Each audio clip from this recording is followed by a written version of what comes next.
Hello everyone, welcome to Study IQ. Study IQ के इस video में हम करेंगे भारत के टाइगर रिजर्व। इनको समझने की कोशिश करेंगे कि टाइगर रिजर्व क्या होता है और टाइगर रिजर्व का जो पर्पस है वो क्या होता है। और फिर हम देखेंगे भारत में सारे टाइगर रिजर्व्स कौन कौन से हैं। So let's start the video. Video शुरू करने से पहले ये आप एक मैप देखिए। ये मैप आप पहचान गए होंगे, ये एशिया महाद्वीप का मैप है। ये है एशिया महाद्वीप और आप जानते हैं भारत भी एशिया महाद्वीप में ही आता है। तो ये कंट्रीज जो मैंने दिखाए हैं इनकी संख्या है 13।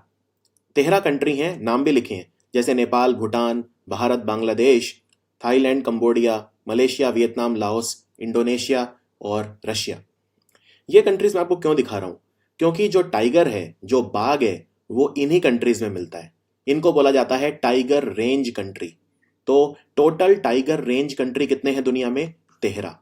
ये वो कंट्री हैं जहां पे टाइगर पाया जाता है। दूसरी बात, पूरी दुनिया में जितने भी टाइगर हैं, पूरी दुनिया में जितने भी बाघ हैं, उसके 70% इंडिया में पाए जाते हैं। एक रफली जो कैलकुलेशन है उसके हिसाब से 70% पूरी दुनिया के टाइगर इंडिया में मिलते हैं। यानी पूरी दुनिया में अगर मैं किसी कंट्री को टाइगर कंट्री कह सकता हूं तो वो है इंडिया।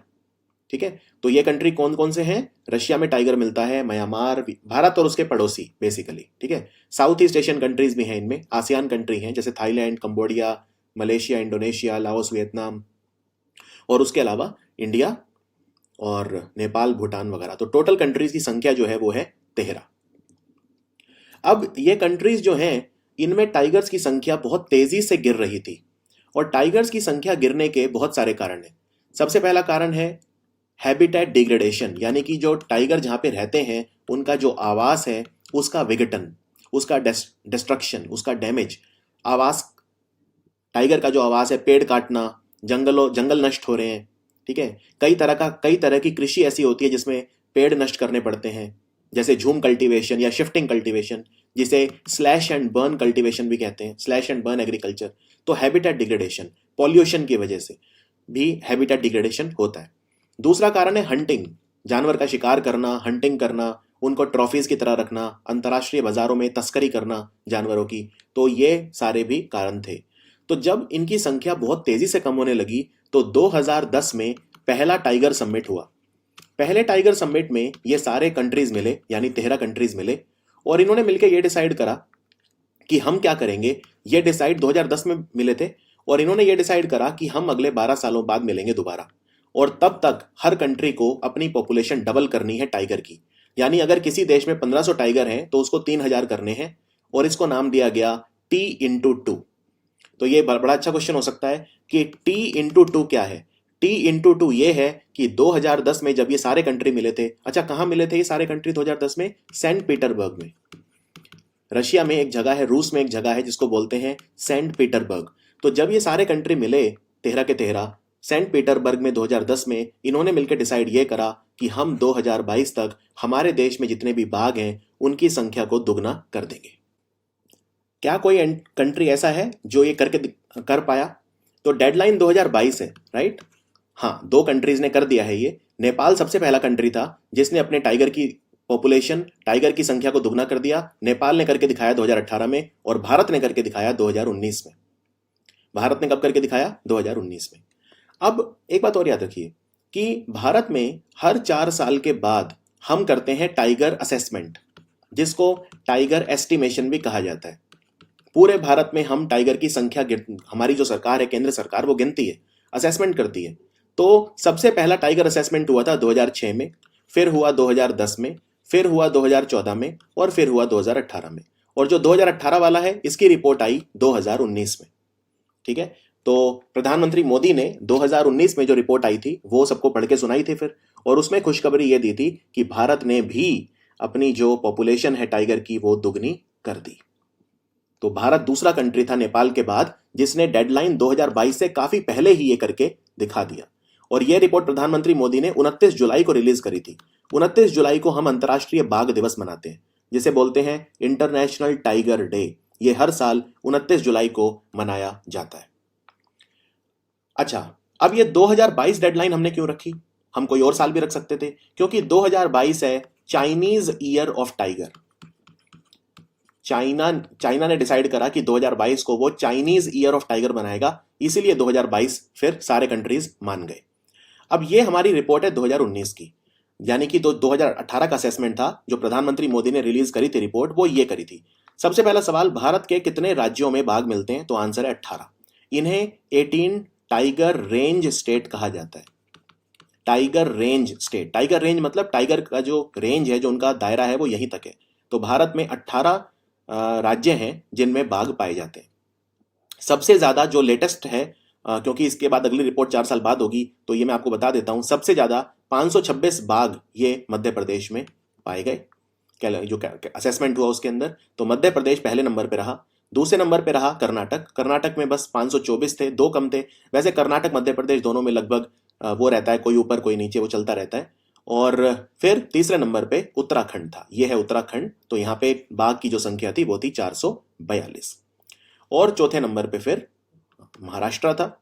महाराष्ट्र में काफी सारे टाइगर रिजर्व भी हैं, तो महाराष्ट्र जो है वो चौथे नंबर पे था। तो ये है भारत के वो राज्य जिनमें टाइगर की संख्या काफी ज्यादा है। कई बार ये भी पूछते हैं कि टाइगर को गिनते कैसे हैं? तो देखो, टाइगर के गिनने के कई तरीके होते हैं। एक तो डायरेक्ट ऑब्जर्वेशन, की सीधा टाइगर कहीं दिख जाए, कैमरा वगैरह में रिकॉर्ड हो जाते हैं। कई बार उनके पैरों के निशान देखे जाते हैं। कई बार टाइगर जो विसर्जन करते हैं, यानी जो उनकी एक्सक्रीटा होती है, जो मल होता है, उससे भी की जाती है काउंटिंग। कई बार मोबाइल ऐप का भी सहारा लिया जाता है। इनफैक्ट एक मोबाइल ऐप मैं आपको बताना चाहूंगा जिसको बोलते हैं एम स्ट्राइप्स। ये अक्सर आता है सवाल कि कौन सा मोबाइल ऐप भारत सरकार यूज करती है, कौन सी टेक्नोलॉजी का इस्तेमाल करती है टाइगर को गिनने के लिए। MSTRIPES, एम स्ट्राइप्स का इस्तेमाल किया जाता है। अब टाइगर रिजर्व पहले मैं आपको बताऊं, उससे पहले आपके लिए यह जानना भी जरूरी है कि वाइल्ड लाइफ सेंचुरी और नेशनल पार्क क्या होता है। तभी आपको समझ में आएगा कि टाइगर रिजर्व क्या होता है। देखो, वाइल्ड लाइफ सेंचुरी और नेशनल पार्क बनाए तो एक ही चीज के लिए गए हैं, और वो है इन सीटू कंजर्वेशन। कंजर्वेशन का मतलब होता है संरक्षण, यानी हमें जानवरों को बचाना है, और जानवर को बचाएंगे साथ साथ पौधे भी बचेंगे। ठीक है, जानवरों को, पौधों को, प्लांट्स, एनिमल यानी फ्लोरा और फोना को बचाना है। फ्लोरा मतलब होता है प्लांट, और फोना मतलब होता है एनिमल। यहां तक क्लियर है? फ्लोरा मतलब होता है पौधे, और फोना मतलब होता है जंतु या एनिमल्स। अब हमें इनको इनके प्राकृतिक वातावरण में बचाना है, यानी कि इनके नेचुरल एनवायरनमेंट में हमें इन्हें बचाना है। तो प्राकृतिक एनवायरनमेंट में जब हम किसी को बचाते हैं, संरक्षण करते हैं, तो उसको बोलते हैं इन सीटू कंजर्वेशन। और एक होता है जब हम आर्टिफिशियल एनवायरनमेंट में करते हैं, यानी प्राकृतिक में नहीं करते, तो उसको बोलते हैं एक्स सीटू। अब इनमें क्या अंतर है?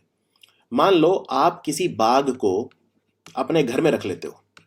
करते हैं लोग ऐसा, जो बहुत अमीर लोग हैं, चीन में, मध्य पूर्व में भी देखा जाता है कि लोग ऐसा करते हैं। आप लेकिन उस बाघ को आप मारते नहीं, कुछ नहीं, बस उसे प्रॉपर आप अपने घर में रखते हो। आप उसे भोजन देते हो, सब कुछ देते हो, पूरा ख्याल रखते हो, एक संतान की तरह उसे पालते हो।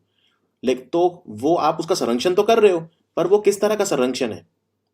वो क्या इन सीतु है? नहीं, उसको एक्स सीतु में काउंट होगा वो। ठीक है, तो फॉर एग्जाम्पल चिड़ियाघर।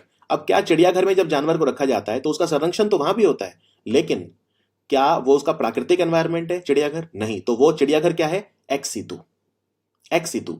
लेकिन अगर मैं बोलता हूं कि वाइल्ड लाइफ सेंचुरी है या नेशनल पार्क है, कोई वाइल्ड लाइफ सेंचुरी या नेशनल पार्क या राष्ट्रीय उद्यान मतलब वन्य अभयारण्य, या कोई कह सकते हैं कि बायोस्फीयर रिजर्व के अंदर है कोई जानवर, तो वो किस तरह का कंजर्वेशन हो रहा है? उसका इन सीतु। तो इन सीतु का मतलब होता है प्राकृतिक, और एक्स सीतु का मतलब होता है गैर प्राकृतिक। मान लो मैं किसी मछली का संरक्षण कर रहा हूं, मैंने अपने घर में एक एक्वेरियम लगा लिया।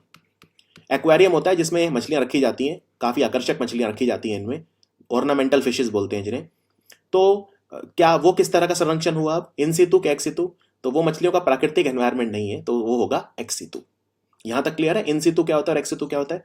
चलिए अब हम बढ़ते हैं वाइल्ड लाइफ सेंचुरी और नेशनल पार्क। देखिए, वाइल्ड लाइफ सेंचुरी और नेशनल पार्क में कोई कंफ्यूजन किसी तरह की नहीं होनी चाहिए। बस फर्क इतना है कि जब वाइल्ड लाइफ सेंचुरी जो होती है उसमें हम चीजें बहुत ज्यादा और कठोर बना देते हैं, स्ट्रिक्ट रूल बना देते हैं, तो वो नेशनल पार्क होता है। कहने का मतलब क्या है? वाइल्ड लाइफ सेंचुरी क्या होती है? वाइल्ड लाइफ सेंचुरी नाम से पता चल रहा है, यहां पे हमारा जो लक्ष्य है वो ये है कि वाइल्ड लाइफ को बचाया जाए, जंतुओं को, वाइल्ड लाइफ को बचाया जाए। और नेशनल पार्क जो होता है इसमें कानून और भी ज्यादा कठोर होते हैं। कैसे?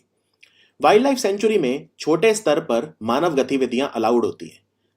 ठीक है, थोड़ी बहुत चीजें अलाउड होती हैं यहाँ पे। जैसे फॉर एग्जाम्पल, आप यहाँ पे फल या फूल तोड़ सकते हो, औषधीय पौधे तोड़ सकते हो, खास तौर पे जो जनजातीय लोग हैं, जो ट्राइबल लोग हैं, क्योंकि वो कहाँ जाएंगे फिर? तो वाइल्ड लाइफ सेंचुरी से वो फूल पत्ते, औषधीय पौधे, वो जो खाना बनाने के लिए लकड़ी वगैरह है वो ले लेते हैं। तो ये सब अनुमति वहां पे होती है।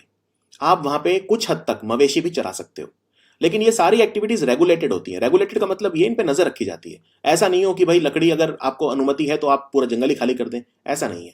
तो रेगुलेटेड होती हैं, यानी नियामक होता है इनका, ये एक नियामक के अंडर होती हैं। तो इसमें वाइल्ड लाइफ सेंचुरी में इन सब चीजों पे नजर रखी जाती है, लेकिन इनकी अनुमति होती है। जो जनजातीय लोग हैं, ट्राइबल लोग हैं, या जो स्थानीय निवासी हैं, आसपास जो रहते हैं गरीब लोग, वो वाइल्ड लाइफ सेंचुरी में बिना रोक टोक अंदर जा सकते हैं और फल, फूल, पत्ते, औषधीय पौधे जिन्हें बोलते हैं मेडिसिनल प्लांट, ये सब वो सीमित मात्रा में कर सकते हैं। मवेशी वगैरह भी थोड़े बहुत चरा सकते हैं। और वो अंदर क्यों जा पाते हैं? क्योंकि वाइल्ड लाइफ सेंचुरी जो होती है, अभ्यारण्य, उसमें कोई बाउंड्री नहीं होती, कोई दीवार नहीं होती, कोई तार नहीं लगाई होती, कोई बाड़ नहीं लगाई होती कि भाई आप प्रवेश जो है वो वर्जित है। नहीं, कोई बाड़ वगैरह नहीं होती इसमें। इसकी कोई फिक्स्ड डिफाइंड बाउंड्री नहीं होती, ठीक है, वाइल्ड लाइफ सेंचुरी की। लेकिन नेशनल पार्क जो होता है, यहां पर किसी भी तरह की मानव गतिविधियां संभव नहीं है। नेशनल पार्क में आप कुछ भी कार्य नहीं कर सकते, और पर्यटन अलाउड होता है बस। ये एक मानव गतिविधि होती है, पर पर्यटन भी, उसके भी कानून होते हैं कि पर्यटन इतने से इतने बजे तक होगा, एक बार में इससे ज्यादा गाड़ियां अंदर नहीं जाएंगी, ये आप कर सकते हो पर्यटन में, आपको इतना डिस्टेंस मेंटेन करना है। और जो पर्यटन भी होता है वो किसी फॉरेस्ट, जो वन विभाग के लोग हैं, उनकी निगरानी में होता है। आप उन्हीं के साथ बैठ के जाते हो गाड़ी वगैरह में या उसमें जाते हो। तो राष्ट्रीय पार्क में पर्यटन के अलावा किसी भी तरह की मानव गतिविधियां संभव नहीं है। ये सारे काम जो आप वाइल्ड लाइफ सेंचुरी में कर सकते हो, ये नेशनल पार्क में नहीं कर सकते, ठीक है। दूसरी चीज, नेशनल पार्क की एक तय सीमा होती है और बाउंड्री होती है कि भाई यहां पे नेशनल पार्क खत्म हो रहा है, तो एकदम तय है इसकी सीमा और बाउंड्री। तीसरी चीज ये है, हमने देखा कि अगर वाइल्ड लाइफ सेंचुरी और नेशनल पार्क को अगर हम कंपेयर करें, तो नेशनल पार्क में ज्यादा कठोर कानून होते हैं, ठीक है। तो यानी कि हम एक वाइल्ड लाइफ सेंचुरी को नेशनल पार्क का दर्जा दे सकते हैं, ठीक है, यानी उसको अपग्रेड कर सकते हैं, लेकिन नेशनल पार्क को हम डाउनग्रेड करके वाइल्ड लाइफ सेंचुरी नहीं बना सकते। यानी अगर पहले से कोई वाइल्ड लाइफ सेंचुरी है, हम उसे नेशनल पार्क तो बना सकते हैं, पर किसी नेशनल पार्क को गिरा के उसका स्तर वाइल्ड लाइफ सेंचुरी नहीं बना सकते। तो ये फर्क है। एक और छोटा सा फर्क है, बता देता हूं कि वाइल्ड लाइफ सेंचुरी प्राइवेट भी हो सकती है, जरूरी नहीं है सरकारी हो, लेकिन नेशनल पार्क सिर्फ सरकारी होते हैं। यह भी एक छोटा सा फर्क है। चलिए, अब इससे पहले आगे बढ़े, कई बार आपने ये वर्ड भी सुना होगा, बायोस्फीयर रिजर्व, और आपके दिमाग में अब एक और शंका आ गई होगी कि चलो वाइल्ड लाइफ सेंचुरी समझ में आ गई, नेशनल पार्क समझ में आ गया, ये बायोस्फीयर रिजर्व क्या है? देखो, ये वैसे तो मैं एक अलग चैप्टर है, पूरा अलग टॉपिक है, अलग पढ़ाऊंगा आपको। इनफैक्ट अगला जो वीडियो होगा मेरा इसी पे होगा, बायोस्फीयर रिजर्व पे। लेकिन आपको एक मोटा मोटी आइडिया देता हूं क्या होता है। देखो, बायोस्फीयर रिजर्व है, ये कंसेप्ट भारत का नहीं है, ये कंसेप्ट है यूनेस्को का। भारत में हम ये वर्ड ही यूज नहीं करते थे कभी, बायोस्फीयर रिजर्व, हमारा इससे कोई मतलब नहीं था जब तक यूनेस्को ने हमें नहीं कहा। और आप जानते हैं यूनेस्को, भारत क्योंकि संयुक्त राष्ट्र का मेंबर है, तो यूनेस्को का सारा, यूनेस्को के वर्ल्ड हेरिटेज साइट भी है हमारे पास, तो यूनेस्को की बात हम मानते हैं। तो यूनेस्को ने एक प्रोग्राम चलाया था 1971 में, जिसका नाम था मैन एंड बायोस्फीयर प्रोग्राम, ठीक है, मानव और बायोस्फीयर प्रोग्राम, कार्यक्रम। तो ये प्रोग्राम ये कहता है कि हम कुछ जगह आपके देश में ऐसी देखेंगे जहां पे बायोडाइवर्सिटी बहुत ज्यादा है, यानी कि जहां पे जैविक विविधता बहुत ज्यादा है, जहां पे प्लांट्स की स्पीशीज, एनिमल की स्पीशीज बहुत ज्यादा है, और उन जगहों को हम बायोस्फीयर रिजर्व डिक्लेयर करेंगे।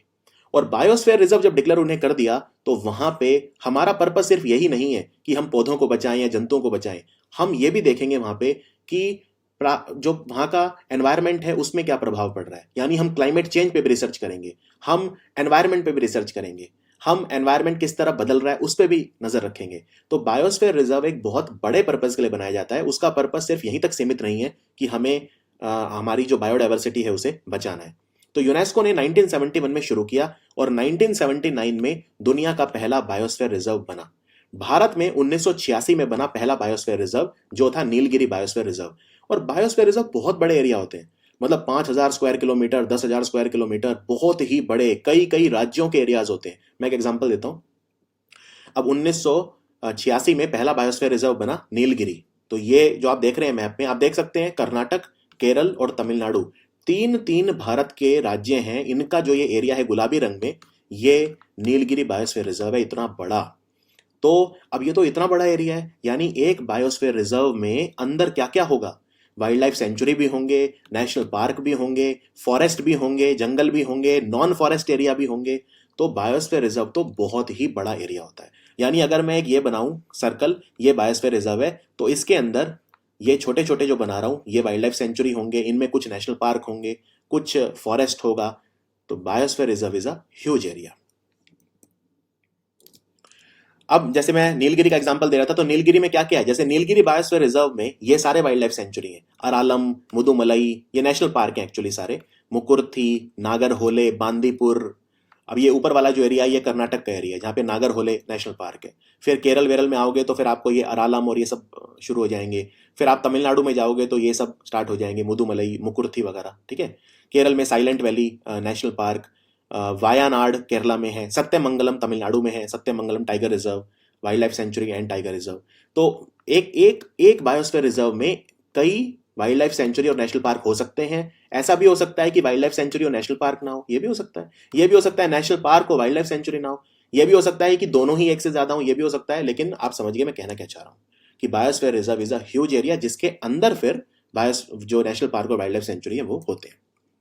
अब टाइगर रिजर्व क्या है? अभी तक हमने देखा वाइल्ड लाइफ सेंचुरी क्या है, हमने देखा नेशनल पार्क क्या है, हमने देखा बायोस्फीयर रिजर्व क्या है। अब टाइगर रिजर्व क्या है? देखो टाइगर रिजर्व कुछ नहीं है, वाइल्ड लाइफ सेंचुरी या नेशनल पार्क ही है, बस फर्क इतना है उसको प्रोजेक्ट टाइगर के अंडर हम ले आए।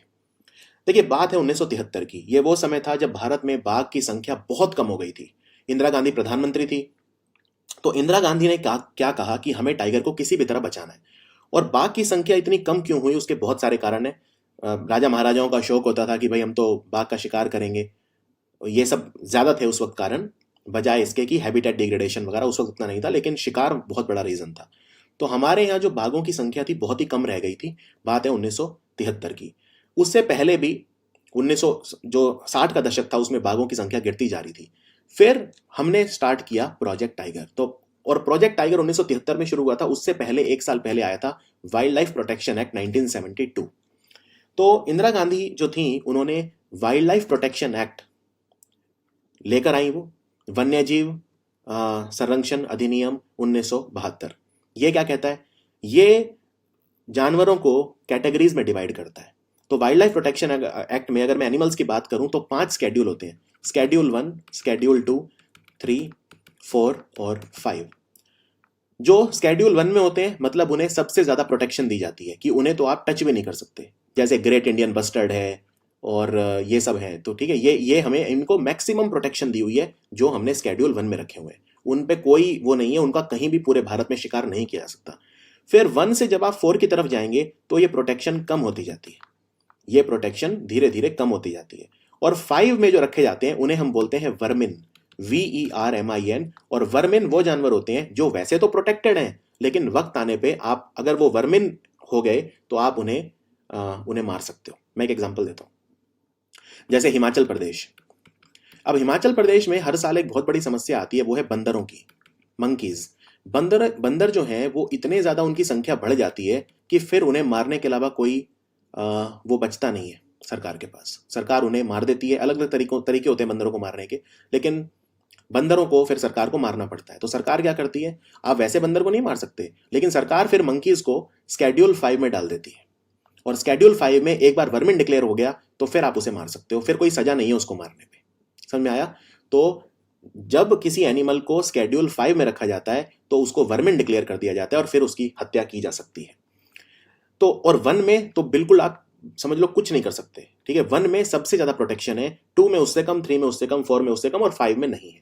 तो 5 स्केड्यूल होते हैं विद रेस्पेक्ट टू एनिमल्स हमारे वाइल्ड लाइफ प्रोटेक्शन एक्ट में। और हमने बहुत सारी चीजें और हैं, ये बहुत बड़ा एक्ट है, इसमें हमने एनिमल्स को बचाने की बात की, कैसे बचाएं वो सब बात की हमने। तो प्रॉपर कानून है ये, जिसमें हमने ये कहा कि अगर जानवरों को मारोगे तो आपको जेल होगी और इस तरह की बातें इसमें है। अब टाइगर जो प्रोजेक्ट टाइगर स्टार्ट हुआ 1973 में, जब यहां तक बात हो गई, अब हमने ये डिसाइड किया कि टाइगर पे एक विशेष ध्यान देना चाहिए।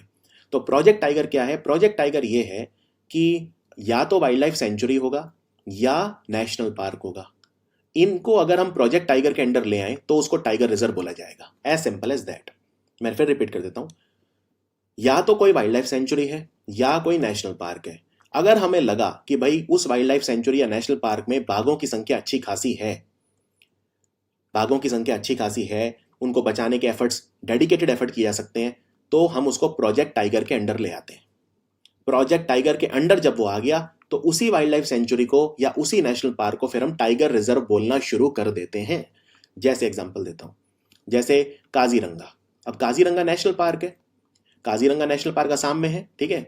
तो काजीरंगा नेशनल पार्क वैसे तो राइनो के लिए फेमस है, यानी कि जो गैंडा होता है उसके लिए फेमस है, लेकिन यहाँ पे बाघ भी बहुत ज्यादा है।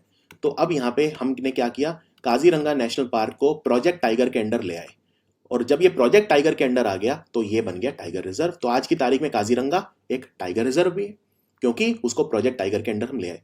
अब सवाल ये, प्रोजेक्ट टाइगर के अंडर लाने का फायदा क्या है? क्या सिर्फ नाम परिवर्तन? नहीं। जब कोई प्रोजेक्ट टाइगर के अंडर आ जाता है, कोई वाइल्ड लाइफ सेंचुरी या नेशनल पार्क, तो उसे अतिरिक्त पैसा मिलता है जो सरकार प्रोजेक्ट टाइगर पे खर्च करती है हर साल। एक एग्जांपल देता हूं, ये सेंट्रली स्पॉन्सर्ड स्कीम है प्रोजेक्ट टाइगर। सेंट्रली स्पॉन्सर्ड का मतलब ये होता है, इसमें दो तरह की स्कीम होती है, सेंट्रल सेक्टर और सेंट्रली स्पॉन्सर्ड। सेंट्रली स्पॉन्सर्ड मतलब ये है कि इसमें केंद्र सरकार भी पैसा लगाती है और राज्य की सरकार भी पैसा लगाती है, लेकिन इसमें दो तरह के खर्चे होते हैं। एक होते हैं रिकरिंग रेवेन्यू। रिकरिंग रेवेन्यू मतलब होता है जो खर्चा बार बार होगा। जैसे मान लो आप जो लोगों को रखोगे टाइगर रिजर्व में, उनकी सैलरी दोगे, तो ये तो हर साल रिकरिंग रेवेन्यू है। ये 50-50 होगा राज्यों और केंद्र के बीच में। लेकिन जो नॉन रिकरिंग रेवेन्यू है, जो सिर्फ एक बार खर्चा होगा, वो पूरा का पूरा केंद्र सरकार देगी, ठीक है। अगर मान लो नॉर्थ ईस्ट वगैरह के राज्य हैं तो उनमें रेशियो 50-50 नहीं होता, उसमें 90-10 होता है। लेकिन एक ब्रॉड बात यह है कि प्रोजेक्ट टाइगर में आने से उस वाइल्ड लाइफ सेंचुरी और नेशनल पार्क को अतिरिक्त पैसा मिलता है, अतिरिक्त सहायता केंद्र सरकार की तरफ से मिलती है। तो उसको तब हम बोलते हैं टाइगर रिजर्व। कि टाइगर रिजर्व पहले या तो एक वाइल्ड लाइफ सेंचुरी होता है या नेशनल पार्क होता है, और फिर हम उसे प्रोजेक्ट टाइगर में ले आते हैं, तो बन जाता है टाइगर रिजर्व। अब भारत में कितने टाइगर रिजर्व हैं? अभी ऑफिशियल सरकार की वेबसाइट कहती है भारत में 50 टाइगर रिजर्व हैं, लेकिन कुछ टाइगर रिजर्व नए बने हैं, अपडेट होने में टाइम लगता है, तो वो भी मैं आपको बताऊंगा। अब प्रोजेक्ट टाइगर क्या कहता है?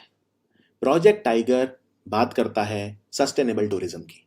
सस्टेनेबल टूरिज्म क्या होता है?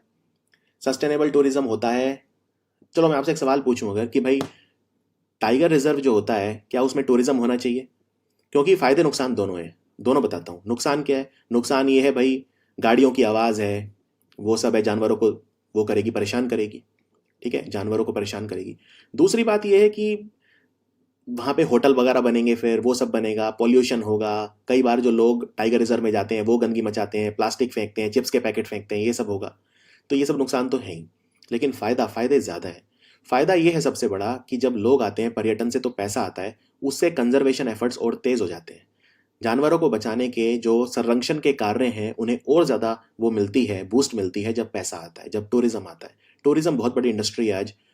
मैं एक एग्जांपल दूं, रणथंबोर की बात करूं तो रणथंबोर में एक साल में लगभग 2 से 3 लाख पर्यटक आते हैं। सिर्फ रणथंबोर मैं टाइगर रिजर्व की बात करूं, राजस्थान में जो है। तो इतने जब लोग आते हैं तो एक पूरी इंडस्ट्री बन जाती है वहाँ पे।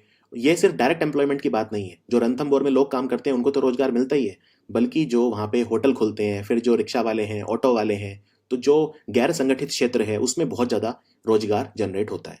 और जब पर्यटक आते हैं तो उससे ख्याति भी बढ़ती है, उसकी ख्याति बढ़ती है तो वहाँ पे और लोग आते हैं और उससे वहाँ पे पैसा आता है, और उन पैसों से हम जानवरों के लिए और ज़्यादा कर सकते हैं। तो टूरिज्म अलाउड होता है टाइगर रिजर्व में। पर क्या किसी भी एरिया में अलाउड होता है? टाइगर रिजर्व में आप कहीं भी जा सकते हो? नहीं। तो वो मैं आगे बताऊंगा कि टाइगर रिजर्व के कितने भाग होते हैं और कहाँ कहाँ आप जा सकते हो।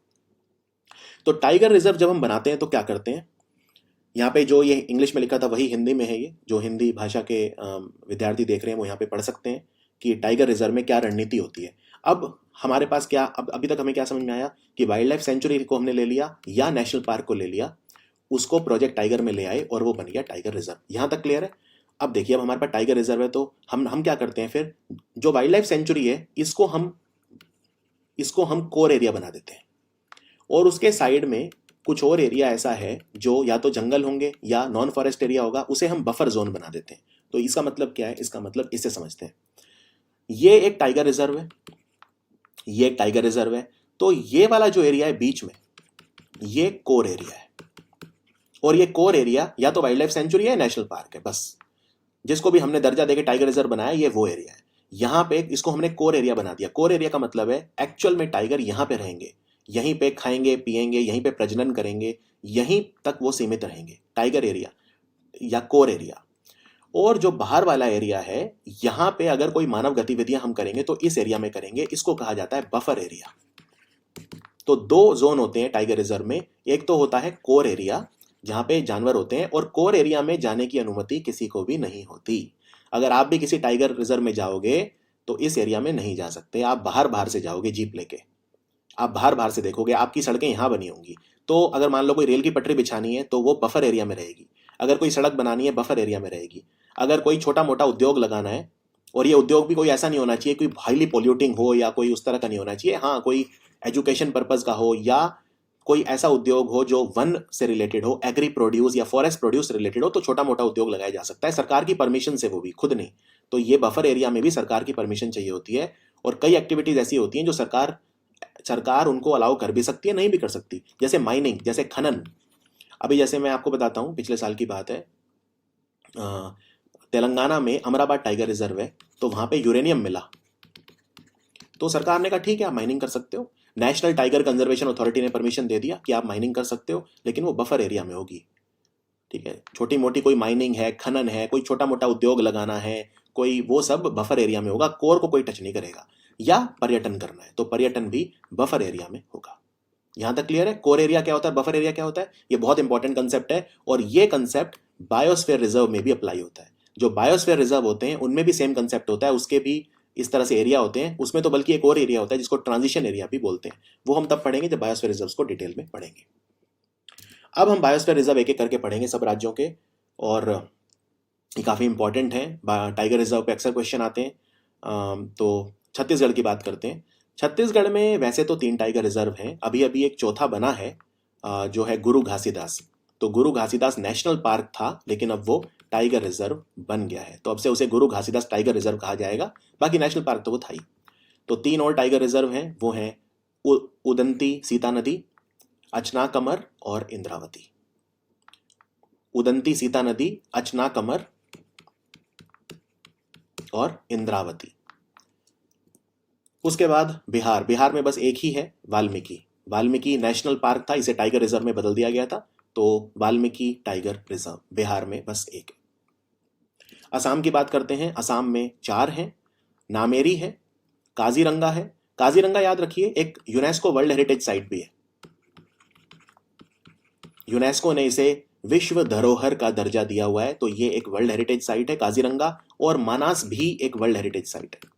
यानी कि असम के 2 टाइगर रिजर्व ऐसे हैं जो वर्ल्ड हेरिटेज साइट है, ओरांग टाइगर रिजर्व और नामेरी। तो ये 4 हैं, मानस, ओरांग, काजीरंगा और नामेरी। इनमें से मानस और काजीरंगा जो है ये यूनेस्को वर्ल्ड हेरिटेज साइट है, यूनेस्को की विश्व विरासत स्थल है।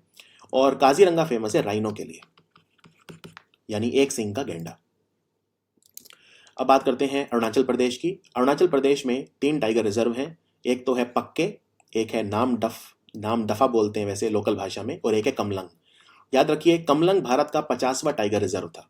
हम कहते हैं ना भारत में 50 टाइगर रिजर्व हैं अभी तक ऑफिशियल, तो 50वां कौन सा था? कमलंग। सबसे लेटेस्ट कमलंग बना था, हालांकि अब कुछ नए भी बने हैं, लेकिन 50वां पूछें तो 50, क्योंकि एक वैसा नंबर होता है सुनने में अच्छा लगता है, तो 50वां था कमलंग। फिर पक्के टाइगर रिजर्व है, अब तो ये नया डिस्ट्रिक्ट बन गया है, पक्के केसांग, उसमें चला गया है पक्के टाइगर रिजर्व, और नाम डफा अरुणाचल में।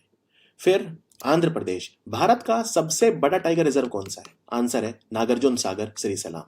यहाँ पे बड़े से मतलब ये है कि सबसे ज्यादा क्षेत्रफल में फैला हुआ है, 3000 स्क्वायर किलोमीटर से ज्यादा में फैला हुआ है नागार्जुन सागर श्री सलाम। नागार्जुन सागर श्री सलाम टाइगर रिजर्व। अब आप जानते हैं ये, अब अगर आप मैप को देखेंगे तो ये तो आंध्रा है, आंध्रा के ऊपर ये ट्रायंगुलर एक राज्य अलग हो गया था जिसको बोलते हैं तेलंगाना, तो ये तेलंगाना। अब नागार्जुन सागर जो श्री सैलाम है, इसका कुछ हिस्सा तेलंगाना में चला गया था जब ये तेलंगाना अलग हुआ था, और उसको बोलते हैं अमराबाद। तो जिसमें मैंने बताया था यूरेनियम मिला अमराबाद टाइगर रिजर्व, तो अमराबाद कुछ नहीं है, अमराबाद वो हिस्सा है नागार्जुन सागर श्री सैलाम का जो तेलंगाना बनने के बाद तेलंगाना में चला गया था। देखिए यहाँ पे देखिए, ये तेलंगाना का मैप है, अब ये लोकेशन देखिए अमराबाद, तो ये नीचे क्या है? ये नीचे आंध्रा है, और आंध्रा में ये कौन सा टाइगर रिजर्व है? नागार्जुन सागर श्री सैलाम। और दूसरा है कवल टाइगर रिजर्व। तो तेलंगाना में 2 टाइगर रिजर्व हैं, कवल और अमराबाद। अब हम आते हैं मिजोरम। मिजोरम में एक ही है जिसको बोलते हैं डंपा, डंपा टाइगर रिजर्व। डंपा को डलमा के साथ कंफ्यूज मत करना। डलमा क्या है? डलमा एक झारखंड में वाइल्ड लाइफ सेंचुरी है, वन्य अभयारण्य है डलमा, वो अलग है, उससे कंफ्यूज मत करना, कहीं सोचो डंपा डलमा एक ही लग, नहीं, अलग है। उसके बाद ओडिशा। ओडिशा में सिमलीपल और सतकोसिया। अच्छा, एक सवाल कई मेरे, क्योंकि सिमलीपल यहाँ पे लिखा है तो एक चीज मेरे दिमाग में और आई, ट्राइब्स, जनजातियां। क्या वाइल्ड लाइफ सेंचुरी में हमें जनजातियों को जाने देना चाहिए, या जो स्थानीय निवासी हैं उनको जाने देना चाहिए? क्या वो नुकसान नहीं पहुंचाते? अगर मान लो कोई ट्राइब जाके अंदर पेड़ काट रही है तो क्या वो नुकसान नहीं पहुंचा रही? नहीं, इनफैक्ट उल्टा देखा गया है।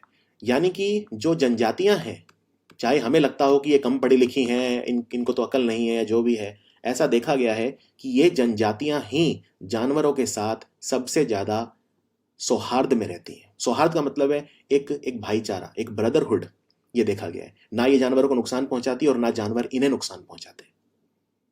लेकिन फिर भी कई बार हम क्या करते हैं, जनजातियों को वहां से निकाल देते हैं। एक उदाहरण, सिमलीपल जो टाइगर रिजर्व है उड़ीसा में, यहां पे एक जनजाति रहती थी जिसका नाम था मैनकेडिया। मैनकेडिया, मैनकेडिया को निकाल दिया यहां से। बहुत ज्यादा हंगामा हुआ था कि भाई जो जो आदिवासी यहाँ पे कई सौ साल से रह रहे हैं, आप उनको वहां से क्यों निकाल रहे हो? तो सरकार ने कहा, सरकार कहती है कि जानवर इन्हें खा जाएंगे, जानवरों से खतरा है। लेकिन मैनकेडिया के जो लोग थे उन्होंने कहा कि हम तो यहाँ इतने सालों से रह रहे हैं और हमें तो आज तक एक टाइगर ने नहीं काटा। कई बार ऐसा भी होता है कि जो उद्योग लगने होते हैं, बड़े बड़े इंडस्ट्रियलिस्ट वगैरह होते हैं, उनके कुछ इंटरेस्ट होते हैं, उनको जमीन हड़पनी होती है। कई बार सरकार वहाँ पे उद्योग लगाने की अनुमति दे देती है, फिर वो ट्राइब्स वगैरह आंदोलन करते हैं, तो ये सब चीज़ें भी देखी जाती हैं। लेकिन ऐसा देखा गया है कि जो जो ट्राइब्स हैं वो जानवरों को बचाने में हेल्प करती हैं। एक और एग्जांपल देता हूँ, नागालैंड। नागालैंड में नागा ट्राइब्स होते हैं, और नागालैंड में एक बहुत फेमस पक्षी होता है जिसको अमूर फैल्कन बोलते हैं। एक तरह का बाज होता है, एक तरह का ईगल होता है, एक तरह का फैल्कन होता है जिसको बोलते हैं अमूर फैल्कन। तो नागालैंड में नागा ट्राइब्स ने अमूर फैल्कन के संरक्षण में बहुत ही अहम योगदान दिया है। एक एग्जाम्पल और देता हूँ, गिर। गिर एकमात्र भारत का नेशनल पार्क है जहां पे शेर रखे जाते हैं, एशियाई शेर।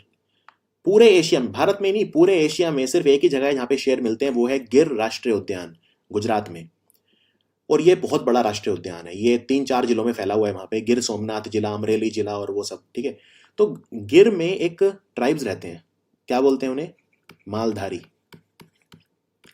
ये देखा गया कि ये जो मालधारी जनजाति हैं, जो मालधारी ट्राइब हैं, इन्होंने गिर को बचाने में अहम योगदान दिया है, अहम। इसी तरह से राजस्थान में बताता हूं आपको, ग्रेट इंडियन बस्टर्ड, जिसे गोडावन बोलते हैं राजस्थान में, जो वहां का राजकीय पक्षी है, उसको बचाने में वहां के जो ट्राइब्स हैं उन्होंने बहुत, जो थार मरुस्थल के जो ट्राइब्स हैं, जो थार मरुस्थल में रहते हैं, उन्होंने बहुत बड़ा योगदान दिया। इसी तरह से हिरण वगैरह को बचाने में जो बिश्नोई समुदाय है उन्होंने बहुत बड़ा योगदान दिया। तो सरकार को इनको साथ लेके चलना होगा, ट्राइब्स को, अगर हमें पशु जो जंतु हैं उनका संरक्षण करना है।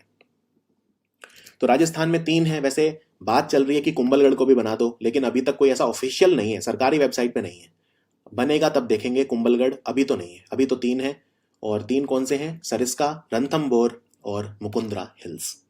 सरिस्का, रणथंबोर, मुकुंद्रा हिल्स। उसके बाद तमिलनाडु। तो तमिलनाडु में 4 हैं। एक तो है कलक्कड़ मुंदन तुरई, एक है मुदुमलई, और ये मुदुमलई जो है ये नीलगिरी का ही हिस्सा है। सत्यमंगलम भी नीलगिरी का हिस्सा है। इनफैक्ट 2019 में जब रिपोर्ट आई थी सरकार की टाइगर असेसमेंट की, तो सत्यमंगलम को बेस्ट टाइगर रिजर्व घोषित किया गया था इंडिया का। यानी सबसे बेस्ट मैनेज्ड, यानी सबसे अच्छा प्रबंधन जो है भारत में, वो सत्यमंगलम टाइगर रिजर्व में है। और अन्नामलई, अन्नामलई, सत्यमंगलम, मधुमलई और कलक्कड़ मुंदन तुरई, ये हैं तमिलनाडु में। अब महाराष्ट्र की बात करते हैं, जहाँ पे 5 हैं। तो ये याद रखिए, मेलघाट, मेलघाट भी बहुत बड़ा है, मेलघाट भी बहुत बड़ा है, कुछ 2500 स्क्वायर किलोमीटर से ज़्यादा में फैला हुआ है। नावेगांव, नागजीरा, तड़ोबा, बोर और सयाद्री। वैसे सयाद्री पश्चिमी घाट्स को भी बोलते हैं, पर सयाद्री याद रखिए। सयाद्री, बोर, मेलघाट, नावेगांव, नागजीरा और तड़ोबा, ये हैं महाराष्ट्र में। मध्य प्रदेश की बात करते हैं। मध्य प्रदेश में अभी एक बना है रतापानी। मध्य प्रदेश की सरकार ने तो कह दिया कि हाँ हमने बना दिया, सरकारी अभी वेबसाइट पे एडजस्ट नहीं हुआ है, लेकिन रतापानी मध्य प्रदेश का 7वां टाइगर रिजर्व होगा। अभी 6 हैं। तो 6 हैं पन्ना, पन्ना टाइगर रिजर्व, संजय दुबरी, कान्हा, पेंच। ये पेंच जो है यहीं पे रुडयार्ड किपलिंग को प्रेरणा मिली थी कि वो जंगल बुक लिखे, पेंच में। सतपुरा, सतपुरा एक पहाड़ियों का समूह भी है, पर्वत श्रृंखला को बोलते हैं सतपुरा, उसी के नाम पे सतपुरा टाइगर रिजर्व। और बांधवगढ़, बांधवगढ़। तो ये जो 6 हैं मध्य प्रदेश के हैं, पन्ना, संजय दुबरी, कान्हा, पेंच, सतपुड़ा और बांधवगढ़। केरल की बात करते हैं। केरल में बस 2 हैं, एक तो परम्बिकुलम और एक पेरियार, परम्बिकुलम और पेरियार। अब हम आते हैं कर्नाटक पे। कर्नाटक में 5 टाइगर रिजर्व हैं। सबसे पहला है काली, काली टाइगर रिजर्व। अब आप कहेंगे ये तो हमने कभी नहीं सुना। आपने इसलिए नहीं सुना क्योंकि इसको पहले बोलते थे डांडेली आंशी, डांडेली, इंग्लिश में भी लिख देता हूं, डांडेली आंशी। बाद में इसका नाम पलट के काली टाइगर रिजर्व हो गया था 2015 में, क्योंकि यहां पे नदी बहती है जिसका नाम है काली नदी। तो डांडेली आंशी, डांडेली आंशी टाइगर रिजर्व या काली टाइगर रिजर्व, ये है कर्नाटक में। नागर होले, वैसे लिखते नागर होल हैं, बोलते हैं नागर होले। बांदीपुर, जिसको कन्नड़ भाषा में बांदीपोरा बोलते हैं, बांदीपुरा। ये वो जम्मू कश्मीर वाला बांदीपुरा नहीं है, वो एक अलग जिला है, उसकी बात नहीं कर रहा मैं, यहाँ बांदीपुर की बात कर रहा हूँ, जिसे कन्नड़ भाषा में बांदीपुरा बोलते हैं। क्योंकि मैं कर्नाटक में 6 साल रहा हूँ इसलिए बता रहा हूँ। फिर है भद्रा, भद्रा भी बहुत इंपॉर्टेंट टाइगर रिजर्व है। और BRT टेम्पल यानी बिलिगिरी रंगनाथा मंदिर tiger reserve, BRT tiger reserve. तो ये 5 टाइगर रिजर्व हैं कर्नाटक के, Biligiri Ranganatha temple tiger reserve.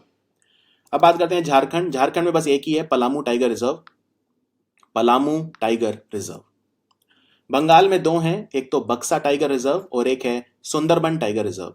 ये सुंदरबन जो है ये यूनेस्को का वर्ल्ड हेरिटेज साइट भी है, याद रखिए, यूनेस्को का वर्ल्ड हेरिटेज साइट है सुंदरबन। तो पूरा का पूरा सुंदरबन जो है तो उसी में है Sundarban tiger reserve. Royal Bengal tiger यहाँ पे पाया जाता है। और टाइगर का साइंटिफिक नेम भी आपको पता होना चाहिए, पैंथेरा टिग्रिस बोलते हैं टाइगर को, पैंथेरा टिग्रिस। वैज्ञानिक नाम जो है उसको बोला जाता है पैंथेरा टिग्रिस। ये आपको कभी नहीं भूलना है टाइगर के बारे में। फिर उत्तराखंड, उत्तराखंड में जिम कॉर्बेट टाइगर रिजर्व और राजाजी टाइगर रिजर्व 2 हैं। अभी बात चल रही है कि उत्तराखंड में 2 और बनाए जाएं, लेकिन सरकार बनाएगी या नहीं वो देखने वाली बात है। तो जिम कॉर्बेट टाइगर रिजर्व ये भारत का पहला नेशनल पार्क था, वैसे बता दूं। जिम कॉर्बेट जब बना था इसको हेली नेशनल पार्क बोलते थे, हेली। और जिम कॉर्बेट जो थे ये टाइगर हंटर थे। तो एक समस्या थी उत्तराखंड में, कुमाऊं में, और वो प्रॉब्लम ये थी कि वहाँ पे टाइगर बहुत ज़्यादा थे, तो गांव वालों को वो अक्सर मार देते थे, उनको खा जाते थे। तो जिम कॉर्बेट को बुलाया गया था, वो बाघ के शिकारी थे, उन्होंने बहुत सारे गांव वालों को बचाया। तो मैंने उनकी एक बुक भी पढ़ी है, द टाइगर्स ऑफ कुमाऊं, बहुत ही खूबसूरत किताब है, उसमें पूरा जिम कॉर्बेट के बारे में बताया, आप भी पढ़िए उसको कभी मौका मिले तो। और Rajaji tiger reserve, 2 tiger reserve और बनने की बात चल रही है, लेकिन अभी ऑफिशियल कुछ नहीं है। और उत्तर प्रदेश में 3 टाइगर रिजर्व हैं। इसमें अमानगढ़ जो है टाइगर रिजर्व ये नया है। बेसिकली ये कुछ नहीं है, जिम कॉर्बेट का वो हिस्सा जो यूपी में है। आप जानते हैं उत्तराखंड उत्तर प्रदेश से अलग हुआ था, ठीक है। तो जब उत्तराखंड को अलग कर दिया था तो जिम कॉर्बेट जो था पूरा, उसका कुछ हिस्सा उत्तर प्रदेश में बच गया था, उसको अमानगढ़ नाम दे दिया गया। तो अमानगढ़ कुछ नहीं है, जिम कॉर्बेट का वो हिस्सा जो यूपी में है उसको अमानगढ़ बोलते हैं।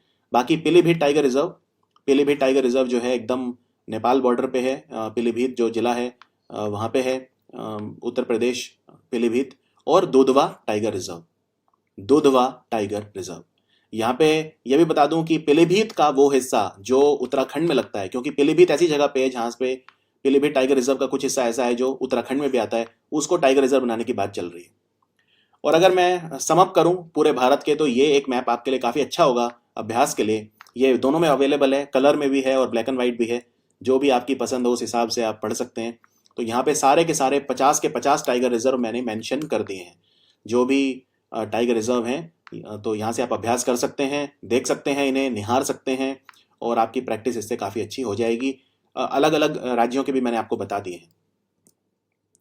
और ये कुछ नए हैं जिनकी बात चल रही है कि भाई बनेंगे, तो ये नए हैं। ये भी इसमें रंग रंग में भी हैं और ये ब्लैक एंड वाइट में भी हैं। तो पहले ब्लैक एंड वाइट में देख लेते हैं।